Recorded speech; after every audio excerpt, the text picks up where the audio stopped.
All right, I promised it would be quick, and I think that I came through on that promise. It's time for our 49ers Day 2 draft reaction. The previous video was out on the field over there at Levi's Stadium, and then all of a sudden all the lights shut off, and that meant, well, it's time to get out of there. A few minutes later, I am out of there. I'm here. I'm in a much better setup, and my article is up on the screen. It's published out there on The Athletic. You can probably read the headline. If you can't, there it is, a little bit bigger. 49ers were in consensus on Jair Brown, their first pick, and they say the kicker, Jake Moody, was a necessary pick. They also talked a little bit about Cameron Latu. So if you want to read that, I think it's $1 a month, maybe $2 a month. It is the best coverage of the 49ers out there, though. Matt Barrows and I both work our asses off to get you these articles. So go ahead and check out the link to that article in the description. Mike is putting it in there, and I'll put it into the chat section right now. There you go. That's the article link for you. It is up on the screen, and you should probably read it as you get ready for day 3 of this NFL draft. Anyway, we're going to go back to our main points of draft reaction today. Going to go through all of these. Why don't we start with Jair Brown, the safety that the 49ers picked at number 87. I'll give you some of the intel that I learned today. First off, the 49ers had to trade up to number 87. They started with 3 picks at the very end of the third round. They started with 99, 101, and 102. 102 actually ended the third round. The 49ers didn't have to trade number 99, but they did have to include 102, which was their final third-round pick of the day, in a trade proposal to the Minnesota Vikings. They took 102. They took one of their 3 fifth-round picks, and they took one of their 4 seventh-round picks, shot it over to Minnesota. Now, Minnesota, they have a former 49ers executive as their GM. His name is Kwesi Adolfo-Mensah. He was the 49ers Director of Research and Analytics, Research and Development. That's an analytics position for 2 seasons, while Kyle Shanahan and John Lynch were in charge. That was 2017 and 2018. So Kwesi was over on the other end of the phone in Minnesota, and John Lynch called him up, and he wanted to trade up at a portion of the second round. And we said that it would be very possible that the 49ers would want to trade up to grab a player that they really liked. Well, Kwesi, the Vikings GM, said no at first, but on second attempt, he said yes. The 49ers package of 102, the last pick of the third round, a 5th rounder, and a 7th rounder was enough for the Minnesota Vikings to say yes. I ran the numbers. Remember, I did the whole point calculation the other day, and I said, hey, if the 49ers want to trade up a little bit higher in the second round, they'll be able to. Well, according to the Rich Hill model, the 49ers got a fair trade. They actually got that number 87 pick for about 3 or 4 points cheaper than the table would dictate. So fair trade for the 49ers. They move up. They were surprised Jair Brown was still there. They're able to get to a spot where the draft pick was able to be executed on the Penn State safety. When you look at Jair Brown, the 49ers have a definite need at safety beyond this next season. They re-signed to Sean Gibson, but he's going to be 33 years old this coming season.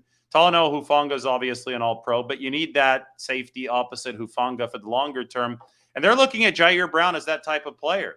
He plays in the box. He plays single high. The 40 time, not good, right around 4.6. But speaking of the R&D department, research and development, where Kwesi used to be the head, well, now the 49ers obviously have moved on to a new leadership there, but that leadership loves this draft pick. John Lynch said to the 49ers R&D department, actually, all they're studying through the chips in players' shoulder pads, through looking at film and football speed, they said to hell with the 4.6 40. Jair Brown plays a lot faster than that. They said that he plays as one of the fastest safeties in this draft. And Dane Brugler had Jair Brown ranked, I think, as his number 4 safety in this draft. So by consensus, this is a good football player. He's one who plays faster than his 40 time. He plays in the box. I mean, he's known for his physicality. That was really his calling card at Penn State. But at the same time, Jair Brown had 10 interceptions at Penn State. He also came up through the junior college ranks, which shows an ability to fight through some adversity, continue to pursue his dreams. But he played community college football in the state of Pennsylvania with Jaquan Brisker, who obviously now is in the NFL and was his teammate at Penn State. And they both made it out of that JC to Penn State, were brothers in that backfield for the Nittany Lions. And now they're both drafted NFL players. Of course, Brisker a year ahead of Jair Brown. So the 49ers have a guy who has overcome quite a bit, has a hell of a story of perseverance through college, can obviously play physical football, and can obviously play on the back end. That's what the 10 interceptions at Penn State tell us. 49ers think that, that's an all-around complete package type of player. And, the 40 time might have scared some teams off, but the 49ers believe that they did deeper research into Jair Brown, and that deeper research has indicated that he plays faster than the 40. Are they going to be right? I don't know. We'll see. I'm not one of these people that makes overarching statements about whether or not a draft pick is good, whether or not a draft class is good. Yesterday, everybody was freaking out thinking the Philadelphia Eagles are never going to lose a game again after they picked 2 defensive linemen. People also were freaking out about the Seattle Seahawks. The truth is we don't know until these guys see the field. So when will Jair Brown see the field for the 49ers? Well, they have 2 established safeties right now at the top of the pecking order in Talanoa Hufanga and Tashawn Gibson Sr. But Kyle Shanahan pointed out today that the 49ers are going to run a lot of 3 safety sets. And if they're going to run some 3 safety sets, well, that's a natural spot for Jair Brown to enter their lineup. Special teams and as a third safety. And if there are injuries, well, you're going to need another safety. Last year, there were injuries. That's how Tashawn Gibson got his shot. Came from off the street when Jimmy Ward got hurt early in that season. So this is an important position to have depth at. It's an important position to set up for the future. And we could see why the 49ers traded up to pick up Jair Brown. Now, what was really interesting to me is that the 49ers' new defensive coordinator, Steve Wilks, actually made the phone call to let Jair Brown know that he'd been drafted.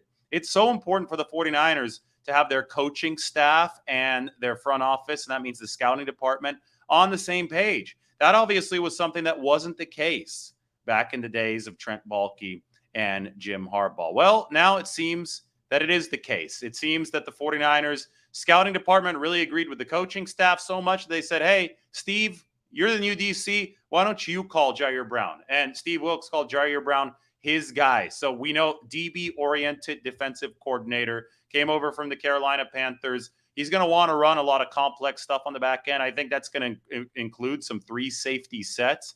And if he liked Jair Brown that much, that he got to be the one that called him to say that he'd been drafted, well, there you have it. I think they're going to find a way to utilize this pick, who they brought in at number 87, right out of the gate as a rookie in this 2023 season. All right, moving on from number 87 to number 99. Jake Moody, the kicker, the one that everybody's all up in arms about. I've already talked about this. I already wrote about this.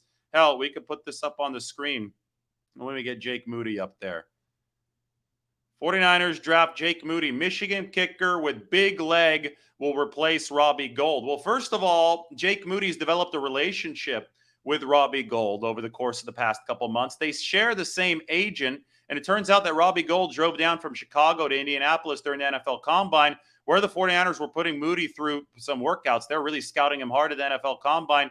Robbie was there, and Robbie actually imparted some knowledge on Jake Moody, knowing full well that Jake might be his successor in San Francisco. Robbie Gould obviously wanted more money than the 49ers were willing to pay. That impasse was never resolved, and the 49ers took the risk of going with a rookie kicker. Now, they also have Zane Gonzalez under contract, but there's no cost to that. There has been a cost to Jake Moody. Jake Moody is a 3rd-round pick.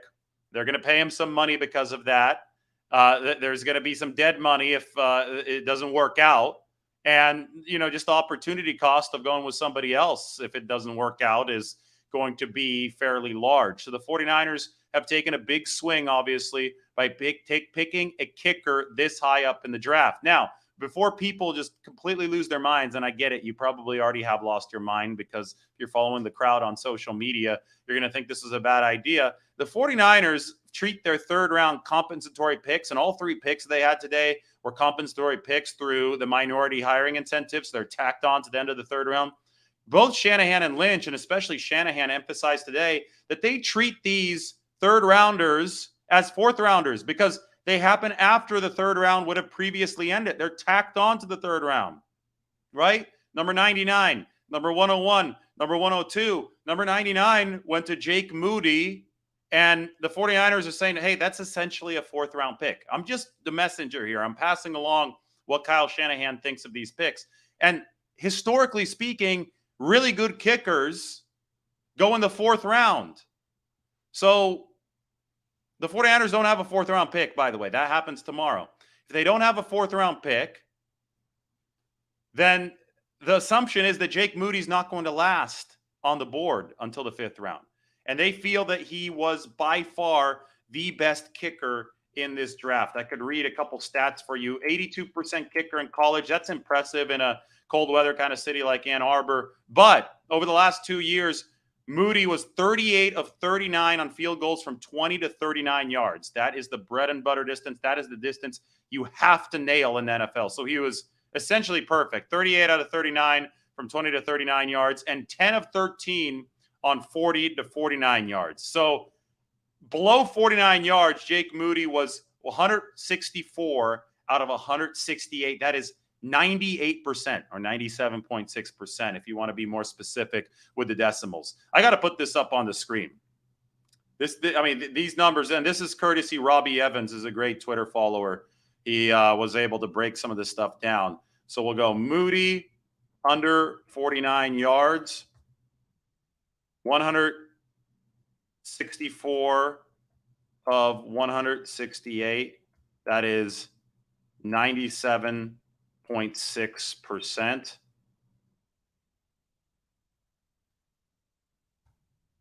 That is special right here. He was special. He was special at Michigan. And he won a kicking competition at Michigan, one that was really accentuated by Jim Harbaugh, who likes to put his players under all kinds of psychological pressure. Jake Moody overcame that. The 49ers believe that he can overcome whatever it takes to go from the college level to the NFL level and be a successful kicker. Kyle Shanahan wants that position to be essentially automatic. It was essentially automatic when Robbie Gould was there, but Gould is now on the wrong side of 40. He wanted too much money. He wasn't good enough at kickoffs. Number 28 in touchback rate. The 49ers want a young, big leg at a cheaper price, and that's exactly what they got. They had plenty of draft capital to spend, and they spent one of these late third-round picks, which they treat as a fourth-round pick for all intents and purposes on a kicker with those kind of stats. Now, if he busts in the NFL, if something about the pressure of the NFL is too much for him, of course, the 49ers will suffer from the opportunity cost of this third-round pick, this late third-round pick.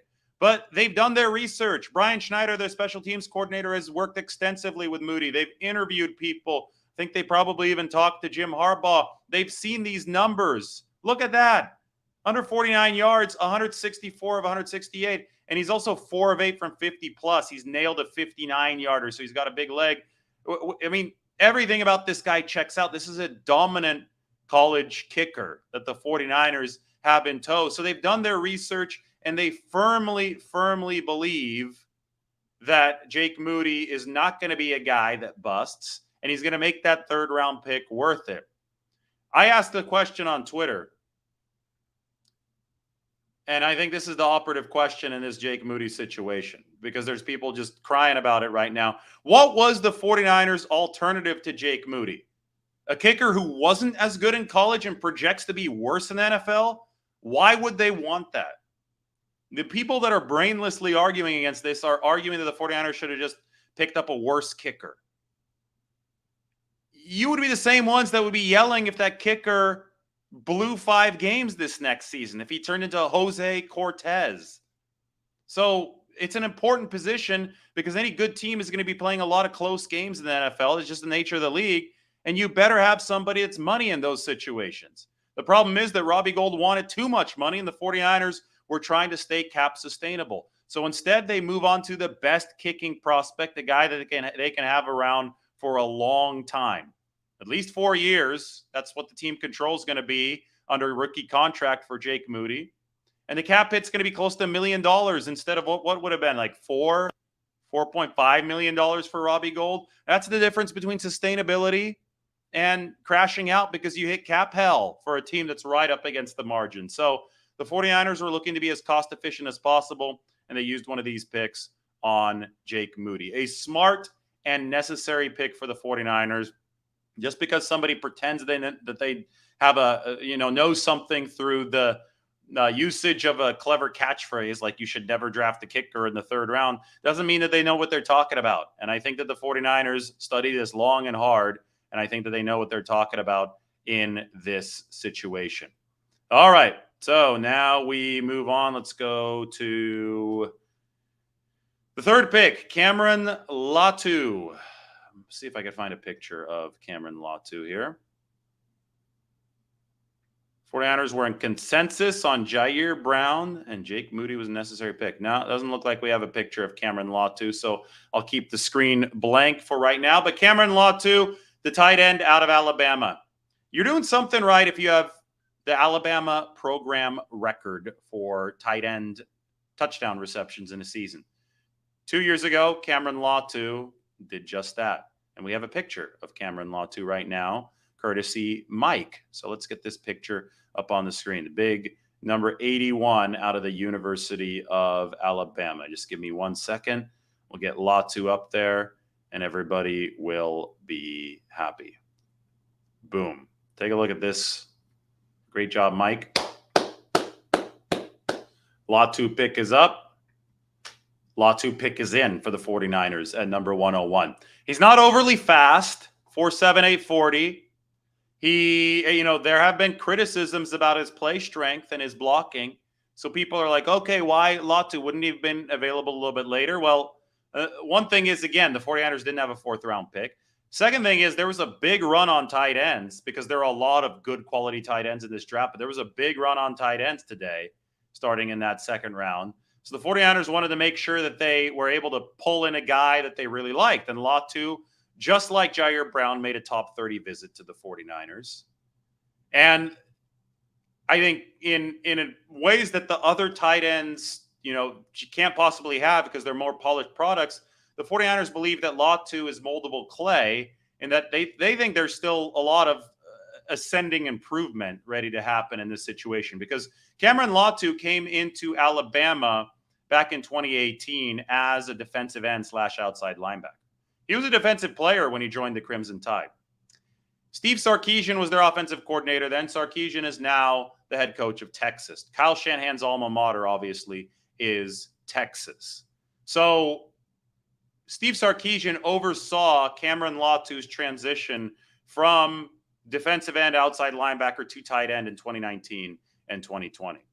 By 2021, Cameron Latu was catching 8 touchdowns a season, which was an Alabama program record at tight end, and he was still relatively new at that position. John Lynch says that Latu plays tight end like that defensive end linebacker position. He says he plays with that same mentality, which leads the 49ers to believe that he's just going to get stronger. He's going to grow into the position. He's going to figure out blocking techniques, and obviously he's going to figure out a lot of the receiving techniques at an NFL level. And let's not pretend that Latu was somehow deficient in the receiving game while he was at Alabama catching 8 touchdowns a season, right? So he was already high pointing the football. He was already running good routes. He was already doing some versatile stuff. Today, we talked to Cameron Latu, and he said Alabama actually runs a lot of what the 49ers do offensively. They steal from the 49ers playbook.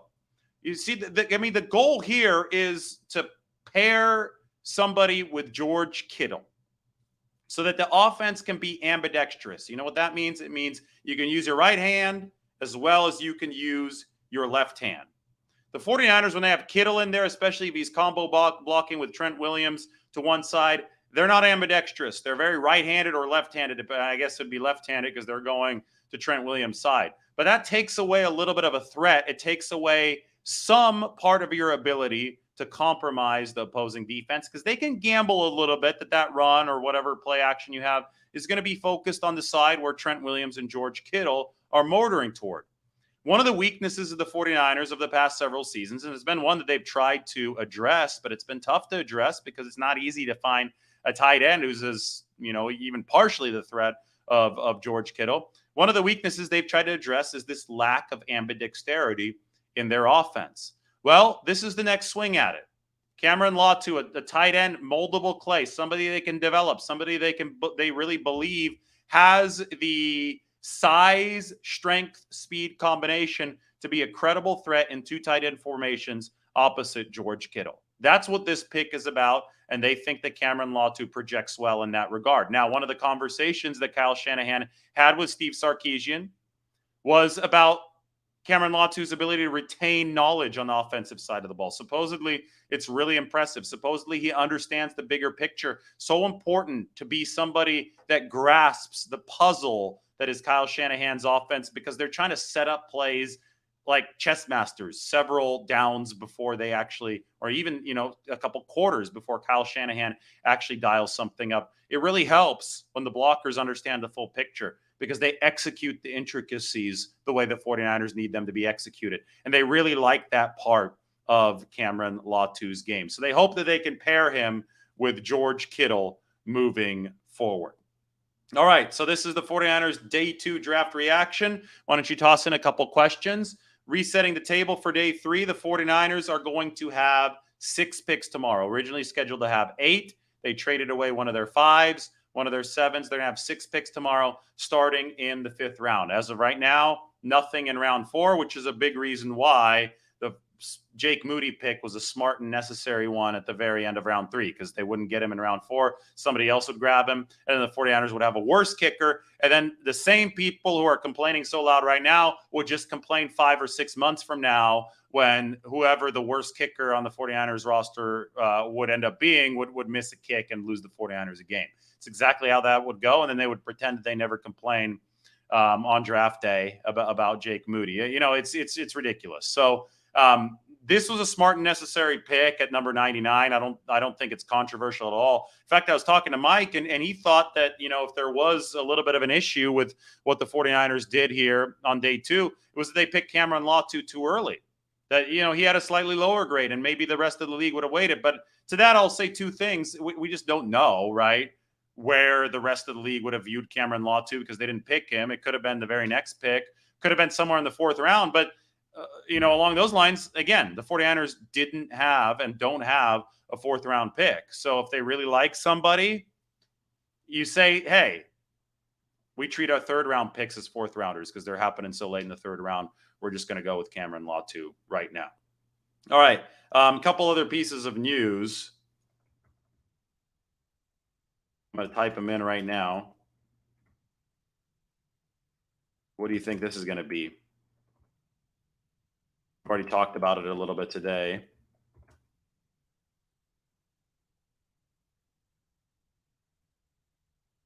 '49ers pick up Brandon Ayuk's 5th-year option, but decline Javon Kinlaw's. We can go ahead and take Cameron Latu off the screen.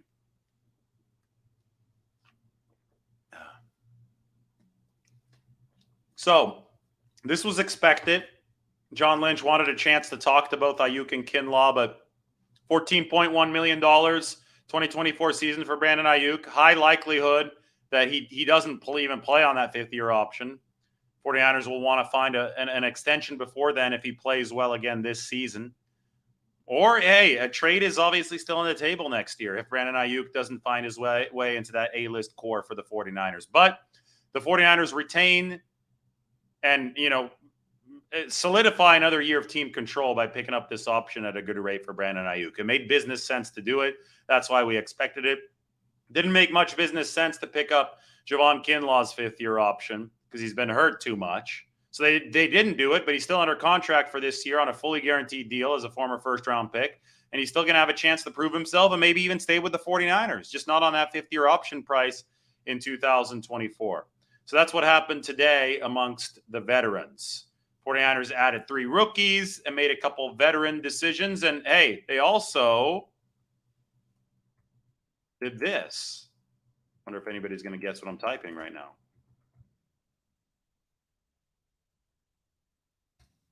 Ended up being a damn busy day for the 49ers. They restructured Christian McCaffrey's contract. That saves about, I think, $8.6 million in 2023 salary cap space. Christian McCaffrey gets about $10.4 million in his bank account today or Monday or whenever the banks will process it, because they converted base salary to signing bonus. It's not a pay cut. Don't look at it as a pay cut. McCaffrey not really doing the 49ers any favors. In fact, they're doing him a favor by forwarding him some of this money, advancing him base salary money that wouldn't have been paid out until the regular season into a signing bonus right now. But the big part about this is that the 49ers tacked on 2 void years to Christian McCaffrey's deal, which means that a lot of the proration here that's keeping the cap hit much lower, that's saving the 49ers this money, would and will accelerate when Christian McCaffrey's contract is up in 3 seasons. Which means that the 49ers are saying, hey, we believe that you're going to stay with us for at least those 3 seasons, because the acceleration would be even more intense if we cut you or traded you sooner. So the 49ers are putting a lot of belief in Christian McCaffrey, which he deserves, but this officially signifies that he's part of the A-list core. Now, it's funny because the 49ers didn't have a second-round pick today. The reason they didn't have it is because that second-round pick went to Carolina for Christian McCaffrey, along with a 3rd-round pick, along with a 4th-round pick. It's why they don't have a 4 tomorrow, along with a 5th-round pick that's going to be the 5 in next year's draft. So to me, it was fitting that on the day that the 49ers didn't pick because they had traded for Christian McCaffrey officially became an A-lister for them. They contractually pushed their chips into the table with Christian McCaffrey. He deserves it. It's symbolic to me, and we move forward now, able to cover Christian McCaffrey for the next couple of years, unless something unexpected happens after this restructure that helps open up some money for the San Francisco 49ers. You know what? I think we need to look at our 90-man depth chart to slot some of these players in. Let me get this up on the screen.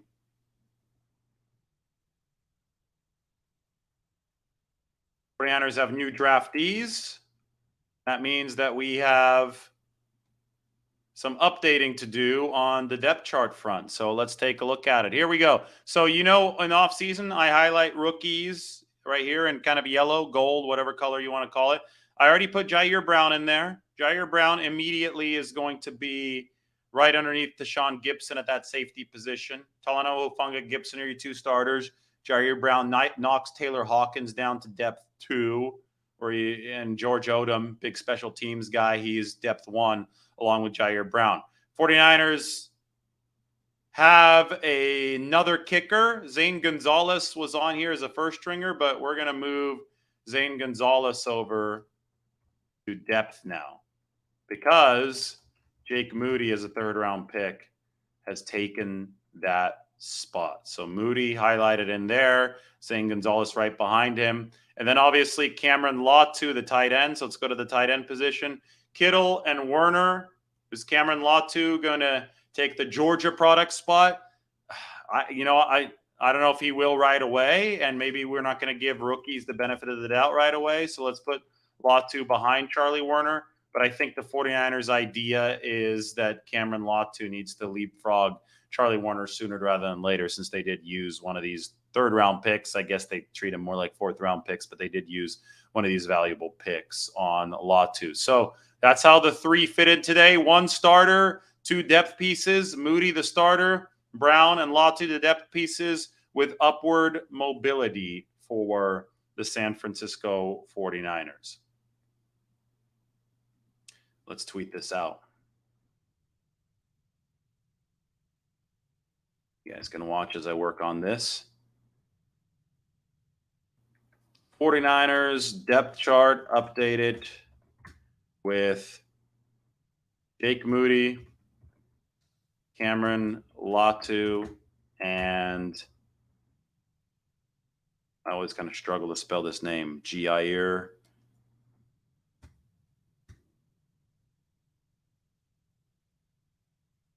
I tweet this at 11:59 p.m. Got it in before Saturday hit. Awesome. Cool. Look at all that. There's the depth chart. 49ers making the roster better. All right. Now I'm going to move to this. 49ers Q&A. And then I'm going to go to bed. I got to wind down and go to bed because I got to be back up at the facility 9 a.m. tomorrow. It's a day game after a night game. So let's take a look at some of these questions. See what you guys are talking about.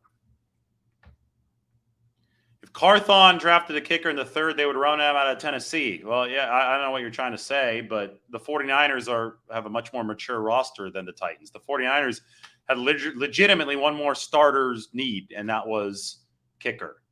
And they also had a ton of picks later in the draft. Nothing in the fourth round. I mean, it all lined up to be able to get Jake Moody in this situation. There's absolutely nothing wrong with it unless Jake Moody busts on them. But any position can bust on you, right? So it's one of those situations where it's like, of course you have to have players who you invest in perform. That's why you do your research, to maximize the chances of picking somebody that's going to perform. And the 49ers believe they've done their research, and I rattle off some of the stats with Jake Moody that make it seem that this is a sound pick for the 49ers.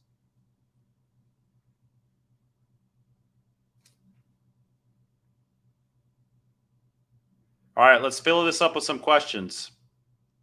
I see that there's a lot of them, but not a lot of comments, but not everything is still a question. Could it be possible the 49ers trade for Chase Young? Well, the fact that Washington didn't pick up his fifth-year option, it's a little bit of a red flag, don't you think? If they could get him for a cheap price, sure. But, it's one of those situations where I wouldn't really count on it. I think the 49ers can look for other veterans. They have a little bit of cap space now after the McCaffrey restructure. We'll see what they do at edge rusher moving forward. Maybe they find somebody tomorrow they can develop. After today, anybody that the 49ers sign does not count as part of the 2024 compensatory equation. So if the 49ers are serious about 2024 comp picks, they can add some veteran free agents that won't count toward the compensatory equation. That to me is significant as well.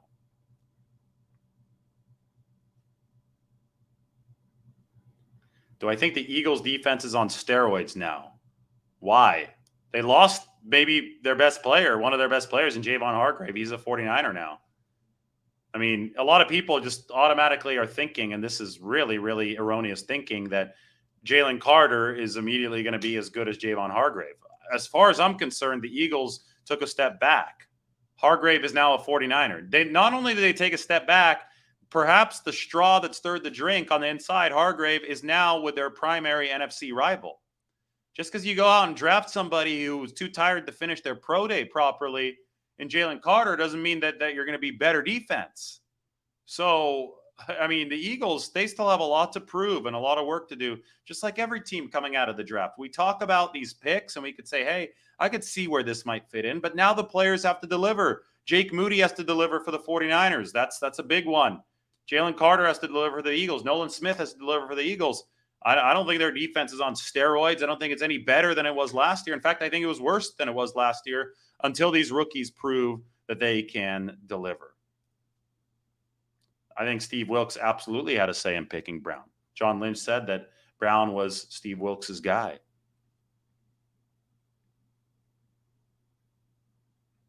So you're saying they should have drafted a corner. Would you rather the 49ers have a worse kicker right now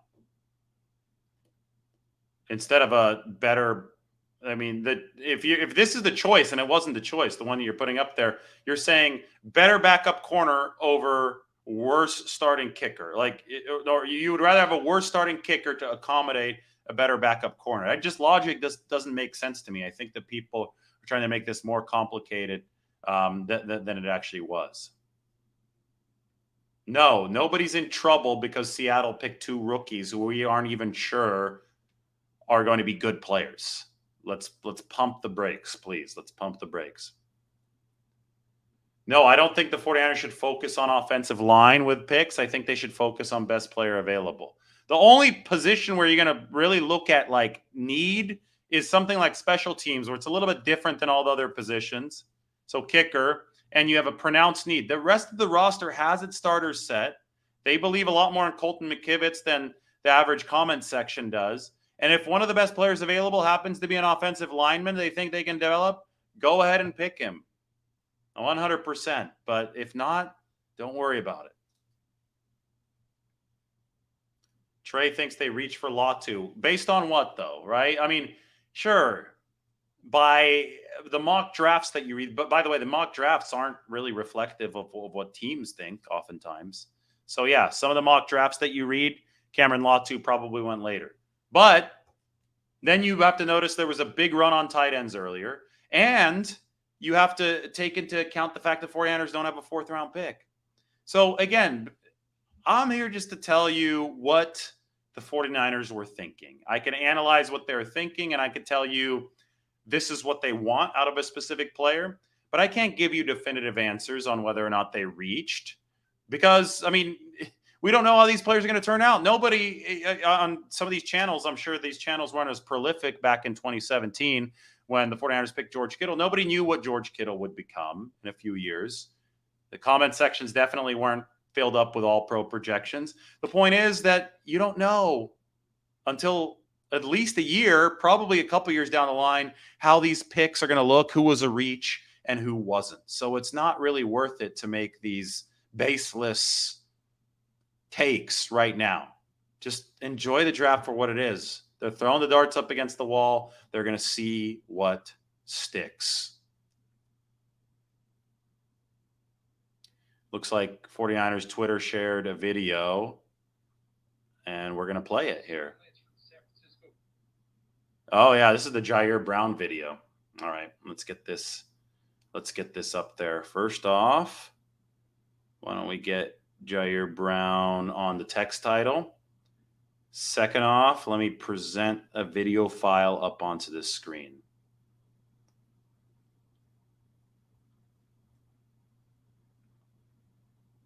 You guys ready for this? Should be fun. John Lynch from the San Francisco 49ers. We're going to take you here, buddy.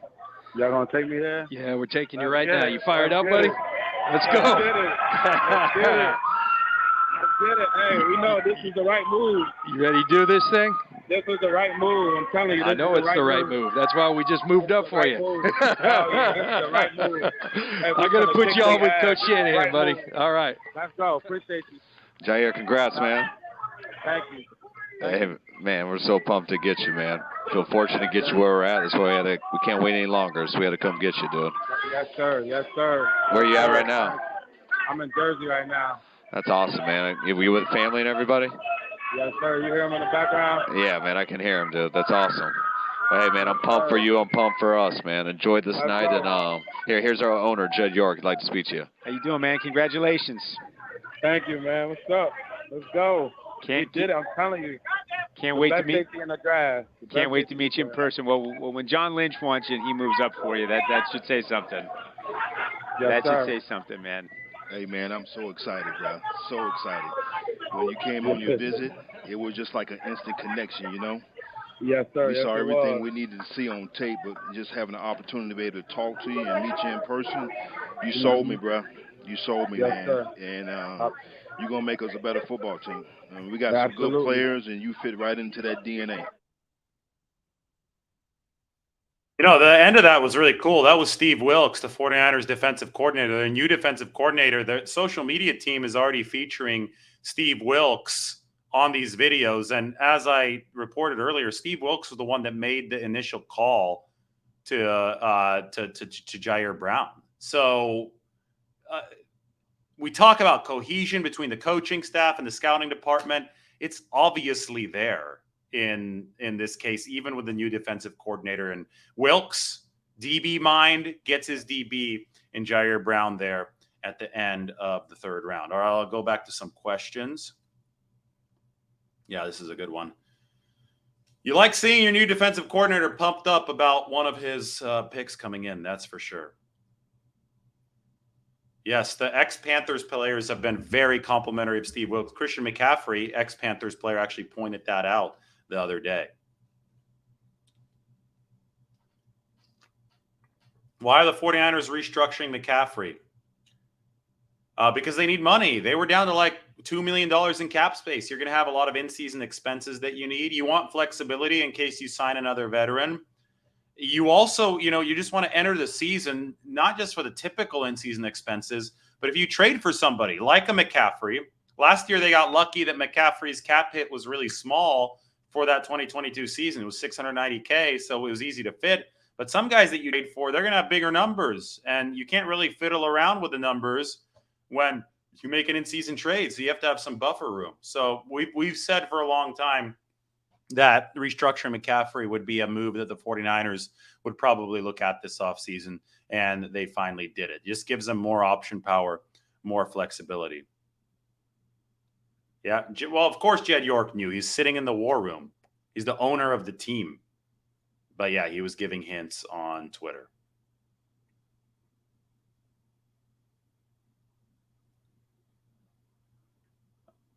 I don't think that Taylor Lewan wants to play anymore. He's already lost a lot of weight. I think even if Lewan played right tackle, he'd be done. I think the 49ers really believe in Colton McKivitz. And for better or for worse, that's who they're going to roll with. And we'll see. We'll see what happens rounds 4 to 7 if they get a developmental prospect there. But you got McKivitz, you got Jalen Moore. McGlinchey wasn't a world beater in pass protection. McKivitz might actually be an upgrade in that regard. So we will see moving forward.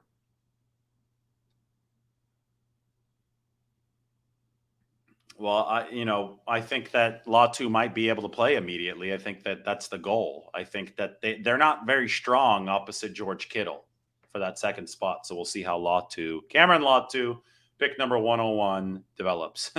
Joke here. Michael Zarate has jokes. Latu at right tackle. It's not a joke if you talk to the 49ers. Back in 2017, they had Garrett Selleck a few seconds away, a tight end, from having to play right tackle in that game in Philadelphia. They were dropping like flies, all those injuries. That was a scarring memory for Kyle Shanahan and company.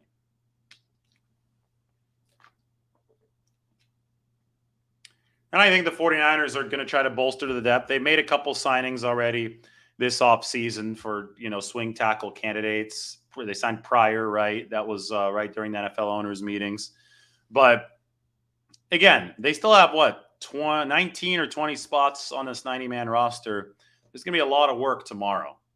They have 6 picks tomorrow, undrafted free agency. With 19 spots, if you fill 6 of them with draftees, that leaves 13 still for undrafted free agency or other veterans. So the 49ers aren't done making moves. You just got to do the math there and look at the big picture of how they try to build this roster.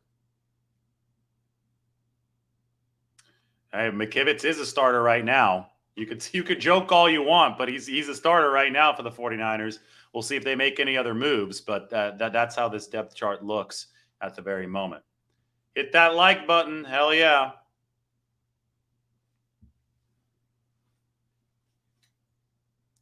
How would I grade the 49ers 2022 draft based on the first year of play? That's a good question.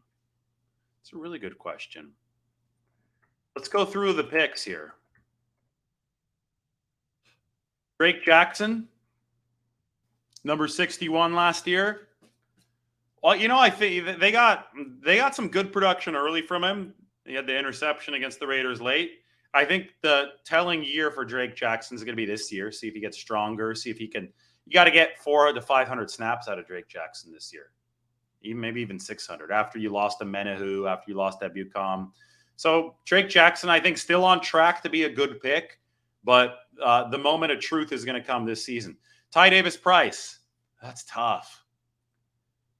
It's tough because he got hurt in week 2, and then Christian McCaffrey came aboard. We didn't see much of Ty Davis-Price. We saw more of Jordan Mason. So that's not looking too great right now. But we shall see. It's still in we shall see mode. Danny Gray, we shall see this year. Buried on the depth chart last year. So Spencer Burford started last year. So that's looking good. Samuel Womack, big-time special teams contributor. We'll see if he cracks more of that rotation in the secondary for the 49ers. Nick Zakel, John Lynch has been talking him up. We'll see if he enters the fray as a competitor for one of those interior line spots. Kalia Davis obviously didn't play last year on NFI for most of the year, but back toward the end, and they're excited about him. Tariq Castro-Fields no longer with the team. Brock Purdy was in that draft, 7th-round pick for the 49ers, so that obviously was huge. Who else do we have? Have I gone through everybody? That's it. Brock Purdy. That was it. So Brock Purdy Brock Purdy's the story of that draft class, right? Number 262, 7th rounder, how valuable he's become, how well he played. And then there's a lot of wait and sees in that draft class. So right now, yeah, I mean, you found a quarterback in the 7th round that you're thinking about turning into your franchise quarterback. Let's put it that way. That in and of itself probably gives the draft an A-. But let's just be more conservative. Let's get it a B because there's so many outstanding assignments still waiting to be turned in. But if, just a couple of those guys higher up there, Ty Davis Price and just Drake Jackson, if even just Drake Jackson pan out into solidly productive players, they don't need to be superstars. If that happens, this draft is going to be a solid A because Burford is already starting in the middle of that draft. So again, it's about the shotgun approach. You get as many hits as possible, but you're not going to hit with all the bullets, right? So the shotgun approach has worked well for the 49ers in the past, and they're going for it again this season. 6 picks coming tomorrow, at least 6 picks, or we'll see if they do any more wheeling and dealing and trading, but 6 picks tomorrow on top of 3 picks today. That would be 9 picks total plus undrafted free agency. And those are all part of the collection of darts that you try to throw up against the wall. Mason was an undrafted free agent last year. So, yeah, technically part of the draft class, part of the rookie class, not part of the draft class.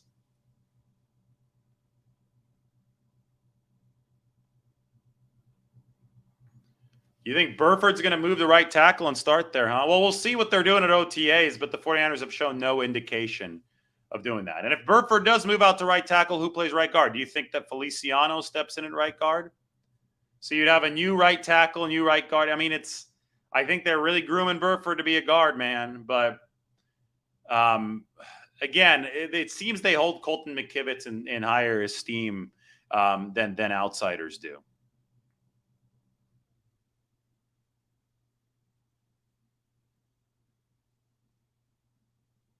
Trent's not on his way out. 49ers just need to build a contingency plan because he's going to be 35 years old. Trent Williams is the best tackle in football, still is. So he's not on his way out, but it's always prudent to be planning for the future at every position, especially at a position like tackle.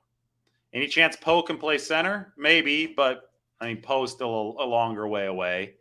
Zakelj, they talk about Zakelj as a center when they drafted him last year, but they still haven't, where they're not at a point yet where they've been working him into center reps. So this offseason is going to be really big as far as the evolution of some of those more fringe roster guys, see what position they're working at, so on and so forth.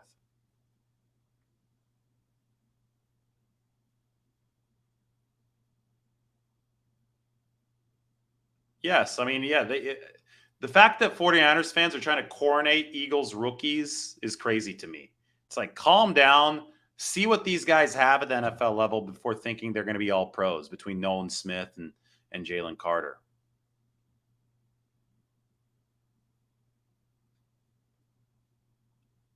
No, I haven't tried burgers. Where is this? Slater's 50/50? What city? I'll go check it out. I'm tempted to go to In-N-Out for the second time today, right after I wrap this up.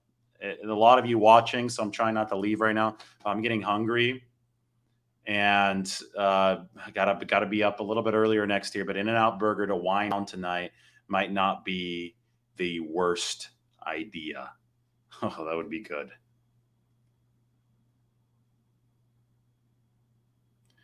Who do I have as backup cornerbacks on my depth chart? Let's look.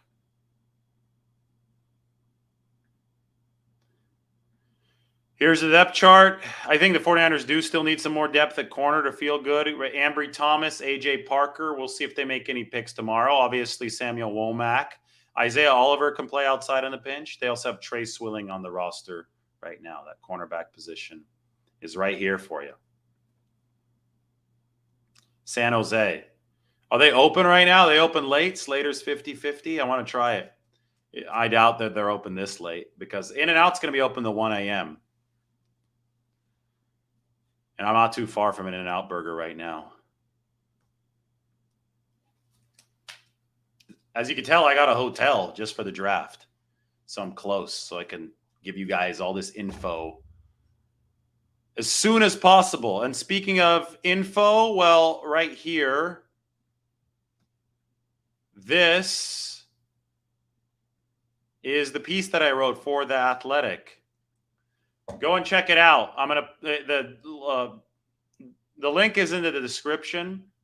49ers were in consensus on Jair Brown, and they say that Jake Moody was a necessary pick. I wrote 2 articles today, did a bunch of videos. I'm working my ass off trying to get you all of this 49ers news, and you can subscribe to The Athletic for what, $2 a month, $1 a month. It's in the comment section right now, looking at the 49ers 3 picks.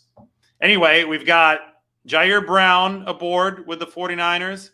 Safety of the future, and now they want to run him in 3 safety sets. Versatile player, plays a lot of box stuff.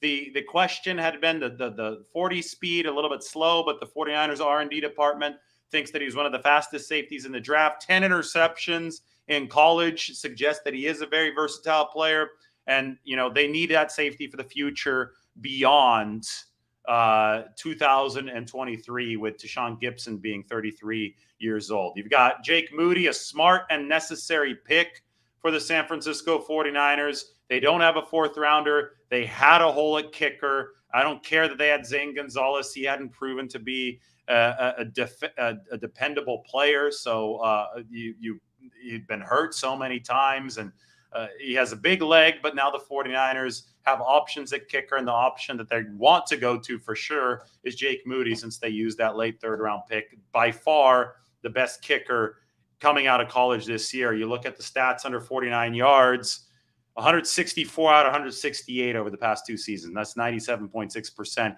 And he's got a big leg for kickoffs, which is something the 49ers didn't have with Robbie Gould. And then you look at Cameron Latu, the tight end.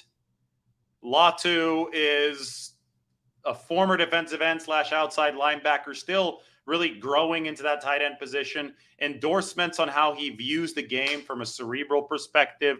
49ers think he can develop into a multifaceted player at tight end. They may double dip at tight end with one of their 6 picks tomorrow, but Latu is somebody who's trying to model his game after George Kittle, not as fast as George Kittle, but he's just there to be the Robin to George Kittle's Batman.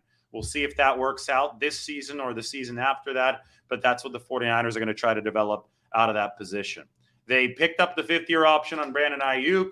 They declined it on Javon Kinlaw, and they have restructured Christian McCaffrey's contract. Anyway, do check out that article. We've been on for nearly an hour. It's time to go get some rest. I could be on here indefinitely, but as you know, I do need to sleep every once in a while. So this has been the 49ers Day 2 NFL Draft Reaction. Everybody, thank you for joining. Make sure you subscribe to this video. That's free. Nobody's stopping for you from subscribing to the channel, or at least liking the video, or at least dropping into the comment section and saying who you think the 49ers are going to pick tomorrow, who you want the 49ers to pick tomorrow. Or you can drop in and say, David, you are a total dumbass. You think that the Jake Moody pick was a smart one. You would be wrong if you wrote that, but you could still comment it, and I would appreciate it. All right, everybody, take care. Happy first night of the 49ers picks in the NFL Draft. Busy day ahead tomorrow. Get ready for that day game after a night game. We'll talk to you all very soon. Take care.